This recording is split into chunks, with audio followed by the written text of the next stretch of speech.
घरात धार्मिक कार्य किंवा वातावरण प्रसन्न ठेवण्यासाठी अनेक जण धूप, अगरबत्ती लावतात.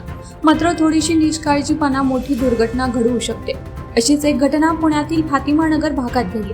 प्लेझंट पार्क सोसायटीमधील एका फ्लॅटमध्ये धूप गादीवर पडल्यानं अचानक आग लागली. प्लेझंट पार्क सोसायटीमध्ये या घरात नेहमीप्रमाणे धूप लावण्यात आला होता. मात्र धुपाचा वास घेत असताना तो चुकून गादीवर पडला. काही वेळातच गादीने पेट घेतला आणि संपूर्ण खोलीत धूर पसरला. आगीची तीव्रता वाढत असताना घरातील सदस्यांनी तत्काळ अग्निशमक दल आणि शेजाऱ्यांच्या सतर्कतेमुळे वेळीच आग विझवण्यात आली. त्यामुळे मोठे नुकसान टळले. सुदैवाने वेळेत लक्ष गेल्यामुळे मोठी दुर्घटना टळली आणि कोणतीही जीवितहानी झालेली नाही.